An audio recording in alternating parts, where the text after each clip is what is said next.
Another team, more kind of rolling. They've dealt with some injuries to Aaron Gordon, now Peyton Watson, Russell Westbrook has missed some time.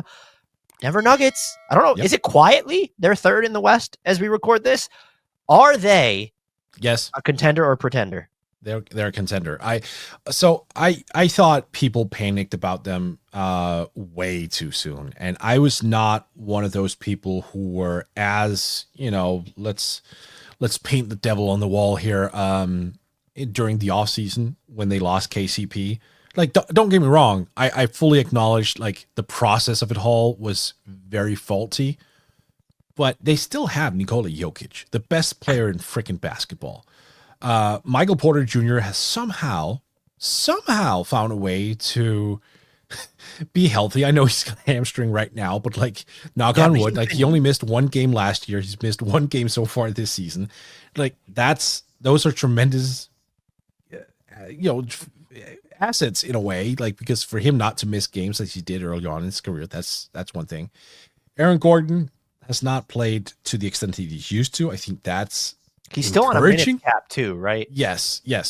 And I think that's almost encouraging because that means you're probably going to get a ramped up version of him for the playoffs. Yeah. Jamal Murray, who we've talked about, has always been like the big, what's going on there? And it seems like he's finding some footing. Like, it seems like he's finally finding it. And to me, it was just like, I would be worried if this was game 60 and they'd look like they were when they were at game, 35. Then I would be like right there alongside everyone else and be, it's time to ask some big questions. Here we are, 53 games into the season, 34-19. Could that have been better? Sure.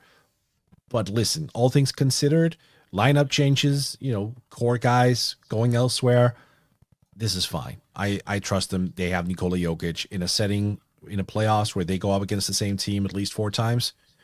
Hell yeah, I'm not counting them out. I agree that they're a contender, but I don't know this team. I think Jamal Murray, he turned a corner a while ago offensively. That's been great. Michael Porter Jr. is just on a tear right now. And that if this is the Michael Porter Jr. they get in the postseason, it is curtains against any team that's not OKC to me. But I can't figure out what they are defensively. I think that's where they would miss KCP the most, is in a playoff series when it comes to scheme flexibility or lineup malleability. And I watch them. The data is not going to be kind to their defense for the most part. It's been better since January 1. I think they're 11th in points allowed per possession, but they're 24th against top 20 offenses overall. And I just don't, you could say that if Gordon is healthy and Pete Gordon, that'll help a ton. If Peyton Watson and Christian Brown are healthy, there are different levers they can pull. I worry about their defense, though, more this year than I did last year. And for some reason, it does feel like it's born more from than just KCP leaving, because he wasn't even, when you look at their performance against the Wolves, he wasn't even part of necessarily the answer defensively for them. And I don't know what I'm struggling with specifically with their defense. We know Aaron Gordon's going to be the backup 5 in the playoffs. That's actually good for them. I want to make that clear. I think it's just, I wonder if their best lineup, whatever you consider that now, because Russell Westbrook's in the fold, or if their best lineups are going to have enough defensive juice over the course of a long enough span to be a title heavyweight. But they are, I just want to make it clear, I think maybe I've equivocated on this at points this season. As we were heading into the All-Star break, they are absolutely title contenders, and I think you can make a real case that they are one of the 5 best title contenders right now. I think your issue defensively, which is an issue I have too, is the fact that they're 25th in the league in forcing turnovers. That's not great. Like, you have to get some stops that leads to easy offense, for sure. The fact that they're not getting those in a regular season setting, I understand why that would lead some credence to thinking, oh, that's going to be even tougher to do in a playoff context where teams that they're going to go up against are going to be far more focused on proper ball handling, like more safe passes and whatnot. So I think that's a major key. The fact that they don't have this, shot blocking presence near the rim, and they do have Peyton Watson, but he plays 24 minutes per game. So it's like, it's not constantly. And even when he's on the floor, it's still 1 a game. So they don't have this consistent presence to just constantly challenge shots. Jokic, I think, does pretty well considering how often teams target him, and they usually stop doing so because they realize, oh, like he gets more stops than we're anticipating of him, and I think that's the way they survive. But you're right, they do need something. They do need some type of X factor thrown in there. I think next season is going to be more obvious in a way for them because I think Bruce Brown is coming back as a free agent this summer. I would be shocked if he wasn't. He loves. You think his market's going to be the mid-level? Yeah, I think so. First and foremost, I think he would sacrifice that. He got paid. He spent the 2 years getting paid. Mike Malone absolutely loves the guy. I think he's missed out a little bit on being relevant over the course of the last 2 years. I think he misses that. I think he's going to come back and he's going to add that bench defensive presence where he's just all over the floor, being that connector guy they kind of miss now.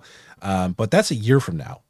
Whether they can win the title right now, that's probably a bigger bet. But I just can't rule them out. I mean, it's Nikola Jokic. This is arguably a top 10 player of all time in his arguably best season ever.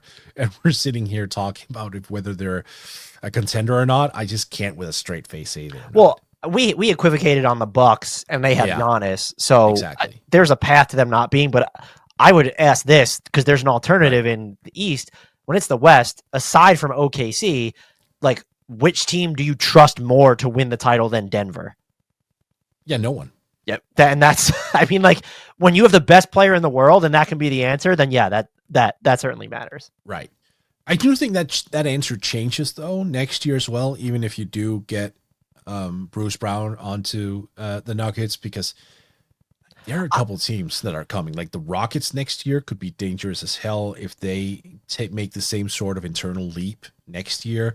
The Spurs we're going to talk about in a coming episode as well. Like, it's almost like the Nuggets are a little bit on the clock too. Well, they're certainly on the clock.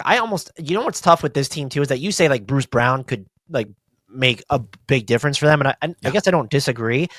I'm not entirely sure like what the archetype of player they need to finish out the rotation that would make me feel way better about their title chances than I do right now. And where in the past that was probably a vote of confidence and like, oh, this is just peak Nuggets. Yeah, there's something here that they feel more vulnerable, but I can't place my finger on what they could have done that would have actually solved it. So it is the defense for me overall when like based off what I've seen from them this year. But I think that they have a lot of guys hitting strides at the moment. And I think specifically MPJ and Jamal Murray. And like, if you get full strength Aaron Gordon for the playoffs, but I think you can make the case like Michael Porter Jr.